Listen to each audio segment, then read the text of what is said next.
Hey everybody, Jake here of Clinetimephotography. What is going on? So, 2018 Toyota 4Runner. This is the new commuter. Basically what happened is my Optima got rear-ended and totaled out, so I decided it was time for an upgrade. Now, the question, why a 2018 Toyota 4Runner?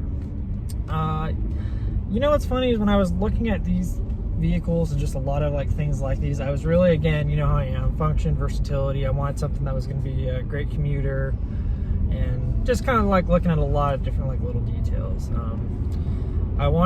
So let me just kind of put together my list for you. Exactly.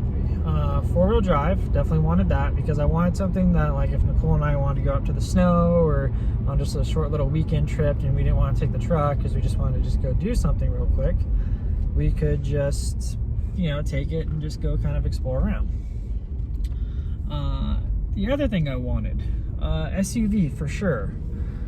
Mostly because for my job, I carry around a lot of gear, so I was kind of getting tired of putting all my gear in the Optima, because Optimas, they're great, they have big trunks and everything like that, but just getting stuff out of them was just a little bit of a pain.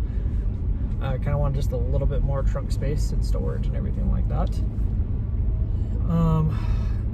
And then the other thing is too, was it seems like new cars nowadays are just really just low to the ground. Every time I was getting in that car, it felt like I was getting in a race car. I'm not gonna lie, kind of felt like a race car sometimes too. So those were kind of what I wanted. And I also want to be able to off-road it a little bit too. So the next question, I'm sure you're wondering, is the Toyota 4Runner gonna be the new Overland build and our new camping rig? As of right now, no. No, it is not. It is not gonna be our new overlanding rig. We already have one overlanding rig, and that is definitely already enough work. So I definitely don't want two. But coming back to why I picked the 4Runner was the SUV was really perfect. It's nice, it's smooth. I wanted a 4Runner. I looked at a bunch of different brands. I looked at Chevy, I looked at Ford, and this really was kind of the best of both worlds. It wasn't super big as a Chevy Tahoe. It wasn't super low to the ground. I was looking at the Ford Explorers and all those. It was really just kind of perfect. I mean, this is the Toyota 4Runner, the SR5, 4-wheel drive, so it comes with all the protection, skid plate protections. It's got a fuel tank protection. It's got protection underneath the transmission, skid plates. It comes with all kinds of cool little things that a lot of the other ones didn't really have. So it was really just a awesome little rig so far. So interior, again, we went with the SR5, so we went with the basic one. I didn't need anything super luxurious, super fancy or anything like that. I kind of just wanted something that was just going to get us from A to B and be comfortable. The interior, really nice, really like it. Very simple. No complaints on it so far as the interior goes. Very just everything just makes sense as far as location of where the buttons are and everything like that, which is really nice. Seats are great. We drove out to Utah, drove it back, and it was great. Backs weren't killing me. That was one problem that I hated about my Optima, is driving it for 4 or 5 hours. My back was killing me because the seats in it absolutely sucked. Seats in this, comfort-wise, was great. Which is interesting because we actually drove a Toyota RAV4. It was one of the nicer ones, the one that had snow mode, mud, all-wheel drive. Oh, it was the all-wheel drive, yeah. So it was had everything on it. So we drove that out there, and I don't know why. I kind of thought being a nicer one, it would actually be really comfortable, but it wasn't. It wasn't comfortable at all. So really glad I stuck with getting a 4Runner instead of a RAV4 as far as that goes. Handles great. We've been kind of just taking it for some test drives on some roads, off-roading it a little bit here and there, and it's really nice, actually. It handles great. The one thing though, and I will show you guys in a sec here, is the front suspension on these. And let me know if you guys think the same thing, if any of you guys own one of these. The front suspension just seems really soft. Every time I hit the brake kind of like a little hard, the whole front end kind of just sinks down. And I'll show you exactly what I'm talking about like this. All right, so I'm gonna kind of show you what I'm talking about right here. So I'm just gonna put like light pressure on the brakes. So you kind of see how the front end just kind of sinks down a little bit, right? Where really you start to notice it is when you put some really just kind of firm pressure on the brakes. So I'm gonna do that right here. So the front end, you can see just really just kind of sinks down. So that's kind of what I was talking about as far as the front suspension. So it's really soft in the front. The other thing, when you look at the Toyota 4Runner from the side, the front is obviously a little bit lower, and that's just kind of like a factory thing that these things come with. So me personally, that drives me insane. One, for looks wise, because the whole front of the 4Runner is down. And then two, performance wise, you don't want your vehicle like this. When your vehicle is like that, that's just already that much more pressure putting on the front of the vehicle. So that's less pressure that's being applied to the rear of your vehicle and your rear wheel drive system and giving you less traction. So you want your vehicle to be flat, that way your weight is evenly distributed between the front and the back. So how do we fix that? Well, aftermarket shocks. There's a couple companies that make some. Icon does, Fox, I think King's. You can go a lot of different routes. Something I'm probably going to be definitely looking into in the future for sure. Other stuff I'm actually already looking at, which the list is ever growing, because that is the one thing that's really nice but also kind of crappy about this, is that I can just literally go online and just start searching parts. Unlike the Ford, where I literally have to like just either build it myself or find someone else to build it for me. So yeah, looking at that, looking at some rims and tires. Kind of thinking we might be going with the Falcon AT3s. That was a recommendation somebody gave me. This is still going to be my commuter, so I'm not going to throw too big of tires on it. I might actually keep the stock tire size, which I want to say is a 265.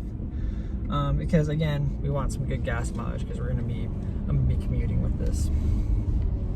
The other thing I already did, which I do not know why they do this with newer vehicles, but they put chrome lettering and stripping everywhere on vehicles, and I really don't understand that.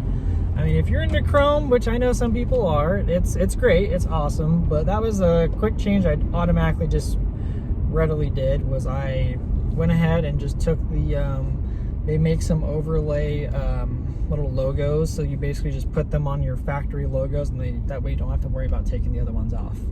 I bought this used. The logos have been on there for probably about 2 years, because this is, or no, 3 years, because this is a 2018. So I kind of had a feeling if I took off the logos, you still would see the outline and everything like that, because they've been on there for so long. So I did the overlays, and so far those definitely look really, really nice.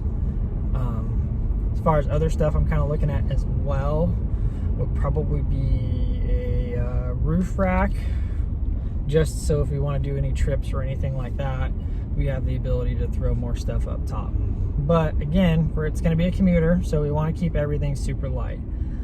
Same thing, I'm already looking at sliders too.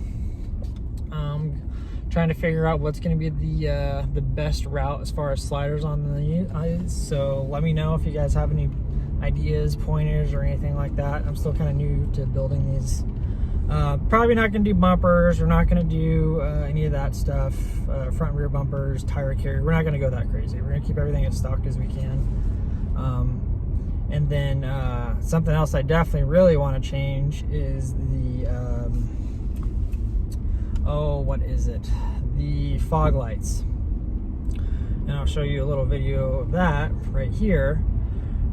So the fog lights on this, they really don't do anything. They're pretty horrible. They basically just light up that little area right there, right in front, and that's pretty much about it. The headlights actually shoot out a little bit further than the fog lights, so I think we're gonna, probably you guys already have a good idea of what we're gonna do for that.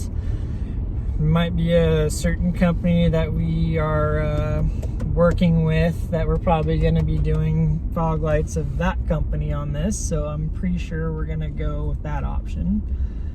Might even be experimenting with some ambers, because we haven't really ran those yet. I haven't even run ambers on the truck really yet, so I'm kind of curious. Might experiment with those a little bit, but definitely want to put something on there that's going to be throwing out a little bit more light than what's on there currently.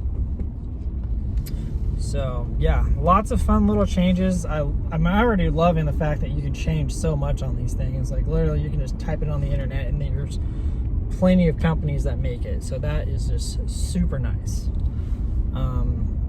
Yeah, we're gonna have a lot of fun with it. I'm really excited to just kind of take this on a couple of day trips and stuff like that. That's something else I want to be able to do, is just kind of be able to go off-road this and take this on some day trips and just, you know, really kind of just build it and kind of have fun with it, but not obviously beat it up too much, because again, it's the commuter. But yeah, as far as that, we're really looking forward to it. The only other thing I would say is I did go with white. Supposedly, from what my experience with white vehicles, the paint always seems to last a little bit longer, and then it's a lot easier to take care of as far as scratches and everything else like that. So, yeah, and then the black interior as well. That was actually kind of hard to find. These things are actually kind of expensive. I bought mine in Utah, because here in California they were just outrageous, and was able to get a good price one out in Utah. So I went out there, picked it up, and brought it back. But yeah, I ended up with the black interior. They had some with brown interior, and it just looked horrible. It was like the interior was all brown, but then the side panels and everything were black. It just, yeah, no, I do have a sense of style, and that's I could not do that. There's no friggin' way. But anyway, we're gonna be doing some more reviews and checking out a bunch of other stuff, and really just kind of playing around with the 4Runner. So yeah, stay tuned for that and all the cool little mods that we got coming up here. I think we're gonna have a lot of fun with this. So yeah, cool little mods. So I will see you guys next time. If you got any feedback on what to throw on this thing besides all the heavy duty stuff, I mean, again, keep in mind, commuter, so don't go too crazy on me. Let me know. Please don't forget to like, comment, subscribe, and